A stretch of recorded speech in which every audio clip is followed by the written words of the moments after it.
આજે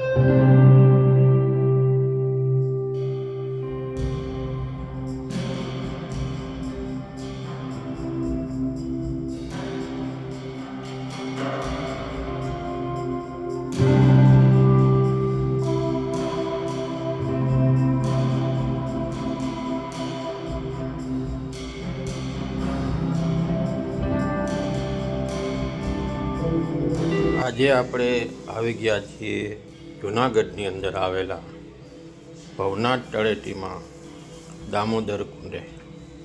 આ તમે જે જોઈ રહ્યા છો તે દામોદર કુંડનો ભવ્ય નજારો છે.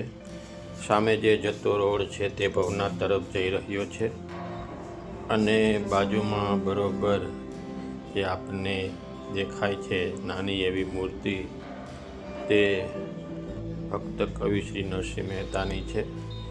અને આ તમે જે જોઈ રહ્યા છો તે દામોદર કુંડ છે.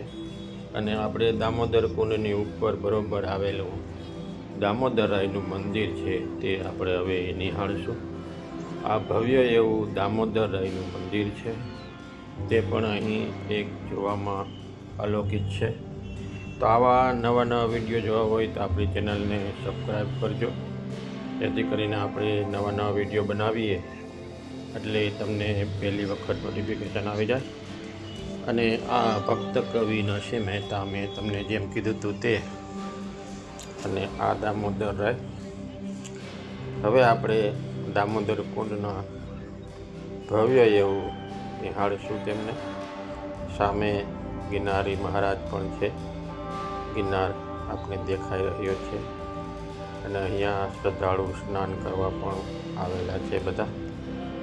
અને ભવ્ય એવું અલૌકિક વાતાવરણ જે વરસાદ પછીનું આ થઈ ગયું છે તે જોવા માટે બહુ જ મજા આવે તેવી આ દામોદર કુંડની અંદર અલૌકિક એવું વાતાવરણ છે.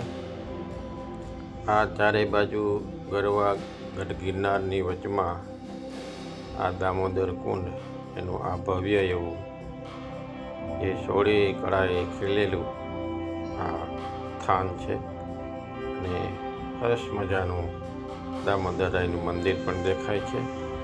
અને દામોદર કુંડ પણ સરસ મજાનો આ દેખાઈ રહ્યો છે. અને હવે સામે આપણે ગિરનારી મહારાજના દર્શન કરીશું, જે ગરવો ગઢ ગિરનાર જૂનાગઢની અંદર આવેલો છે તે. અને હવે હું તમને ઉપર જે દામોદરાયનું મંદિર છે ત્યાંથી આવવાનો જે દામોદર કુંડની ઉપર પુલ બાંધ્યો છે તે આ એમના દ્રશ્ય છે તે તમે જોઈ રહ્યા છો. ત્યાંથી આપણે એન્ટ્રી થઈએ છીએ.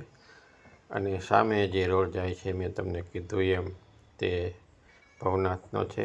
જય દામોદર રાય.